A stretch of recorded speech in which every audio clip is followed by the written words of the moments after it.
اچھا ہماری بہن آئی ہیں پہلی فرسٹ سسٹر. اوکے السلام علیکم بہن.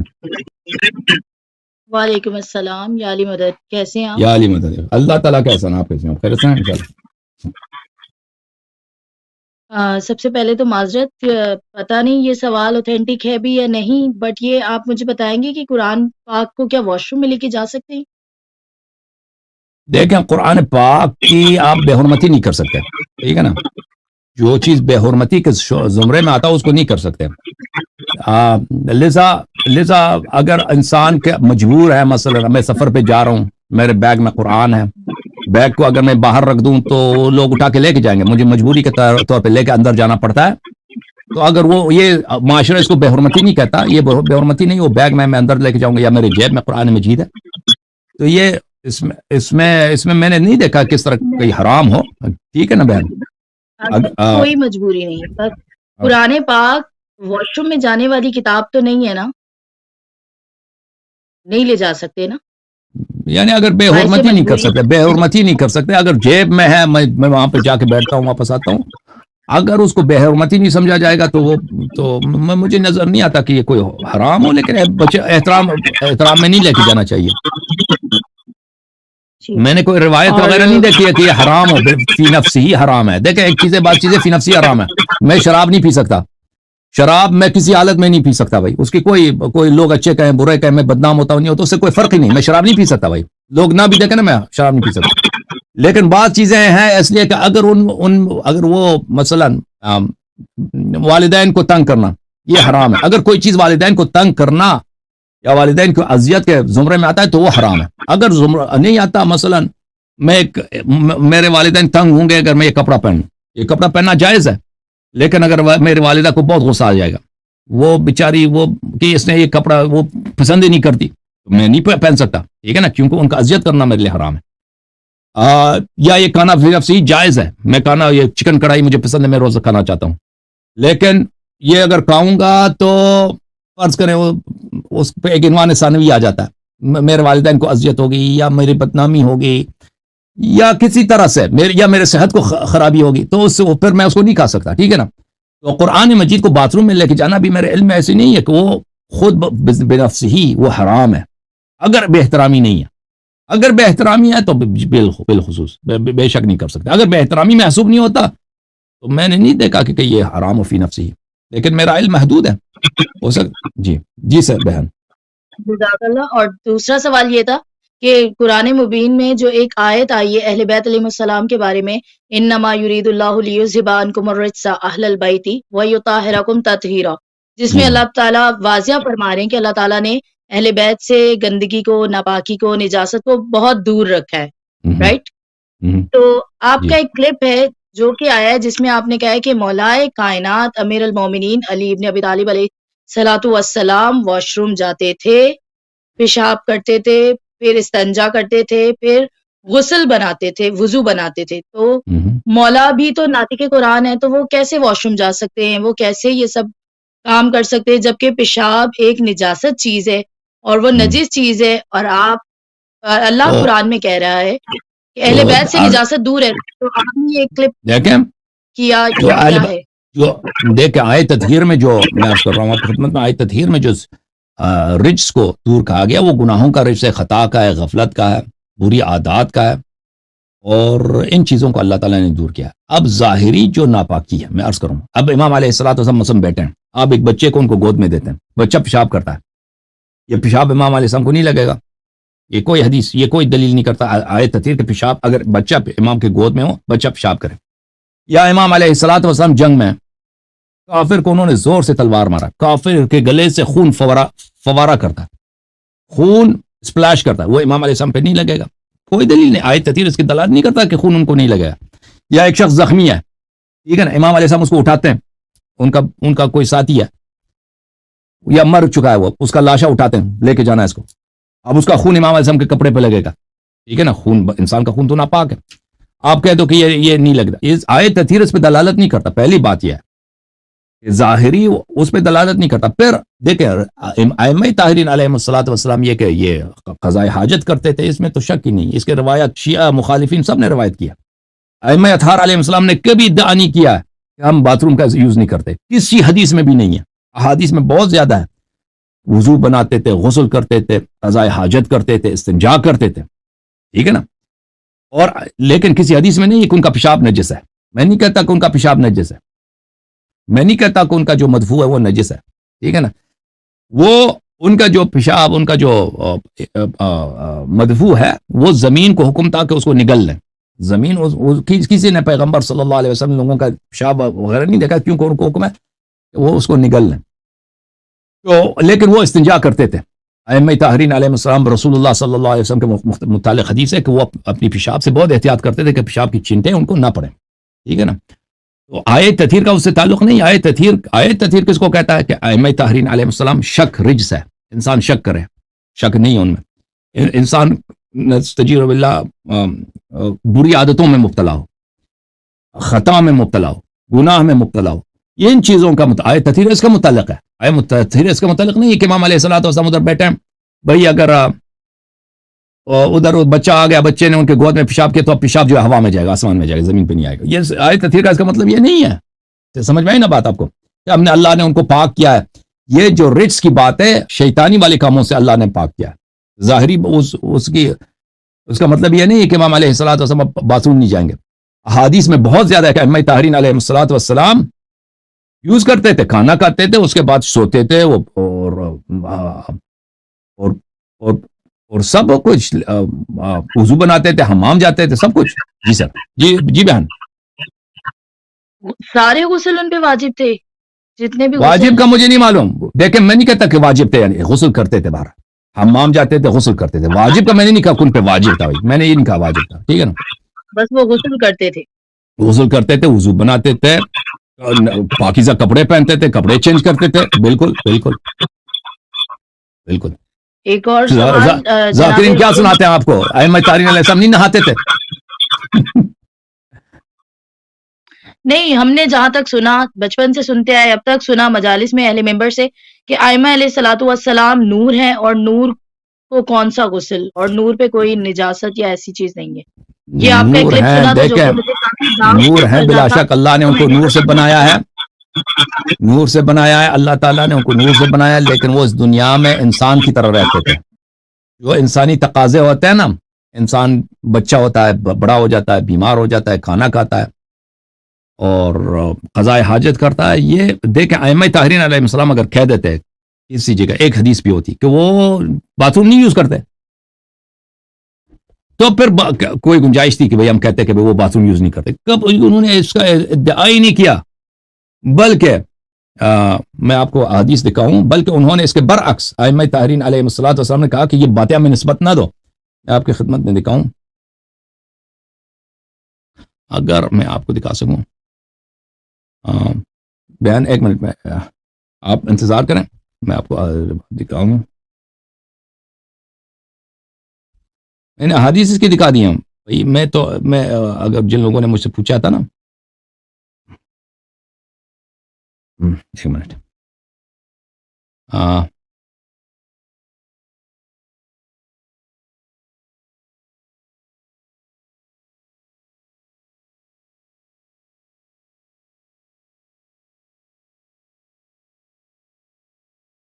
چلے آپ بات کریں، میں حدیث کو تب تک ڈھونڈتا ہوں، مجھے مل جائے میں لے کے آؤں گا. آپ بات کریں. تیسرا سوال یہ کہ جناب امیر مختار کے بارے میں آپ نے کہا تھا کہ مختار ثقفی نے جو ایک عمل کیا تھا کہ شہید کربلا میں جتنے شہید ہوئے تھے، یعنی کہ شہزادہ علی اکبر، شہزادہ علی اصغر کے قاتلوں کے سر لا کے دیے تھے مولا سجاد کی بارگاہ میں، تو یہ عمل ان کا اچھا تھا، لیکن ان کے ساتھ آگے کے معاملات ہوں گے، مطلب ان کی کوئی اتنی خاص وہ بلند و بالا شخصیت نہیں ہے. ان شارٹ ایسا آپ نے ایک کلپ میں کہا تھا. تو کیا امیر مختار کا کوئی مقام نہیں ہے اہل بیت کی نظر میں؟ نہیں، امیر مختار اتنے اچھے آدمی نہیں ہے اہل بیت علیہ السلام کے آگے، ٹھیک ہے نا. ان کا کام اچھا تھا، احادیث میں جو ہمیں ملتا ہے وہ وہی ہے. مختار کا کام اچھا تھا کہ مختار نے قاتلین اہل بیت علیہ السلام کو قتل کیا، لیکن اس کے احادیث میں اس کے سے زیادہ اس کی تعریف نہیں ہے، بلکہ اس کی مذمت ہے کہ وہ امام حسین علیہ السلام کو تنگ کرتا تھا، امام حسین علیہ السلام پہ جھوٹے باتیں افترا کرتا تھا. تو پھر جناب امام حضور علیہ السلام کے بارے میں کس کے بارے میں؟ جناب حر حر اور ہے، حر اور ہے، حر اللہ کا ولی ہے، حر شہدائے کربلا میں سے ہے، حر اور ہے بھائی۔ دیکھیں انہوں نے بھی تو یہی کیا تھا نا، ایک رات میں امام بدلا جناب حر نے تو ان کی قسمت بدلی، تو جناب ٹھیک، امیر مختار نے بھی تو یہی کیا، حر آئے تھے مولا حسین کی حر نے خدمت میں توبہ کیا اور بھائی امیر بہن، مختار آئے سید حر السجاد نے کی خدمت توبہ میں۔ کیا اور امام علیہ الصلوۃ والسلام آخر میں ان سے راضی ہو گئے۔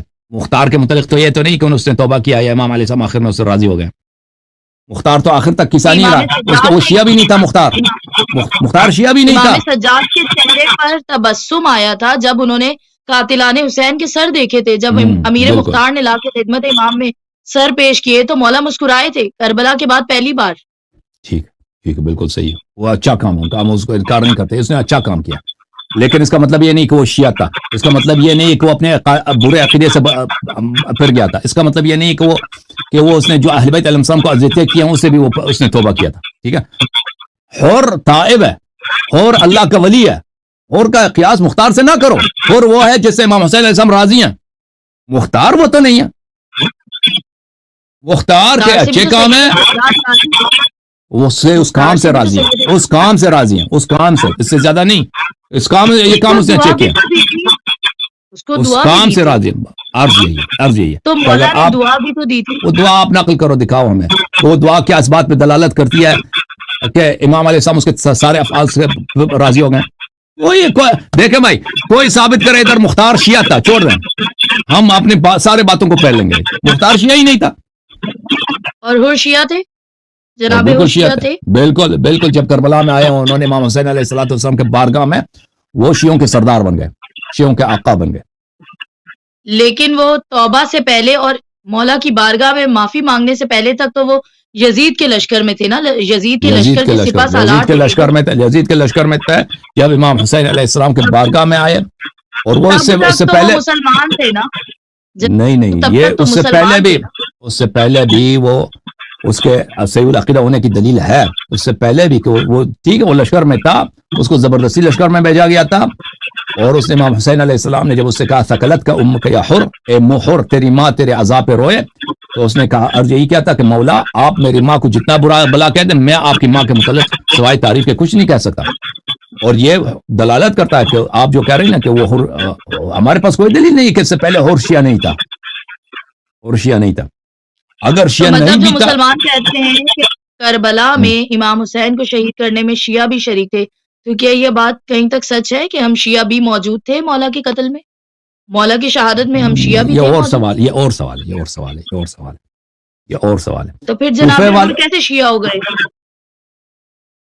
وہاں پہ دیکھیں، جہاں وہاں پہ جو کوفے کے لوگ تھے وہاں پر عمر ابن سعد نے اعلان کیا تھا اور قبیلے کے سرداروں کو جمع کیا تھا کہ آپ تباہ ہو جائیں گے اگر آپ یہاں پہ اپنے قبیلے والوں کو ان جنگ میں نہ بھیجیں۔ بہت سارے لوگوں کو زبردستی بھیجا گیا تھا، بہت سارے لوگ وہاں پر تھے وہ دل سے نہیں آئے تھے، وہ لوگ جو دل سے آئے تھے کہ واقعی امام حسین علیہ السلام کو جنگ کرنا، وہ کوئی اس میں سے کوئی بھی شیعہ نہیں تھا، لیکن ان لوگوں کو جنہوں کو زبردستی بھیجا گیا تھا، یہ آپ تاریخ کو پڑھ کر واقعی کربلا سے پہلے کہ عبید اللہ ابن مرجانہ نے کوفے والوں میں کو زبردستی بھیجنا شروع کیا تھا جنگ میں، ہزاروں کی تعداد میں، کہ اگر نہیں جائیں گے آپ کے گھر تباہ ہو جائیں گے، ہم آپ کو قتل کریں گے اور بہت سخت سزائیں دیں گے۔ تو اس میں جو لوگ گئے تھے ہو سکتا ہے اس میں شیعہ بھی ہوں، وہ لیکن وہ دل سے نہیں آئے تھے، وہ زبردستی آئے تھے، ٹھیک ہے نا، لیکن اصل جو جنگ کرنے کے لیے آئے تھے، جنگ کرنے کے غرض سے آئے تھے، اور وہ چاہتے تھے کہ امام حسین علیہ السلام کے ساتھ جنگ کریں، ان میں کوئی شیعہ نہیں تھا، اور عراق کے لوگ جو شیعہ کہلاتے تھے وہ بمعنی العام شیعہ کہلاتے تھے، جس کے متعلق میں نے بہت توضیح دی ہے۔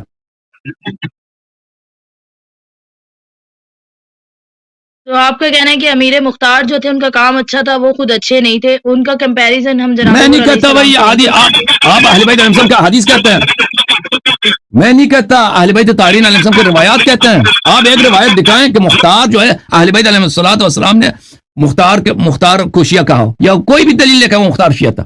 مختار کیسانی تھا، وہ محمد حنفیہ کو امام مانتا تھا، وہ اس کو بھی سچا امام نہیں مانتا تھا، وہ بھی فراڈ کے تھرو اس کو، تاکہ اس کو حکومت ملے کہ یہ امام علی علیہ السلام کا بیٹا ہے، امام حسن، امام حسین کے بعد ہمارا امام کون ہے؟ محمد حنفیہ۔ یہ کیسانی تھا، اور یہ اس کے تشیع کی کوئی دلیل نہیں ہے۔ اوکے اب آپ دلیل لے کے آئیں, اب ایک دلیل لے کے آئیں کہ وہ مختار شیعہ تھا, ختم بات, میں مان لیتا ہوں, ساری باتیں واپس لے لیتا ہوں. صحیح جی. دلیل ایک نہیں ہے, کسی کے پاس نہیں ہے اس کے تشیع کا. اور جو دیکھیں جو روایات اس کی مذمت میں کم تو نہیں, بہت زیادہ. آپ اہل بیت علیہ السلام کے کلام کو نہیں مانتے تو اس میں میرا کیا قصور ہے مختار کے متعلق؟ میں اہل بیت علیہ السلام کے کلام سے انکار نہیں کر رہی, میں جسٹ آپ سے ایک کوشچن کر رہی ہوں. میں آپ کو بتا رہا ہوں کہ اگر مختار دیکھیں, مختار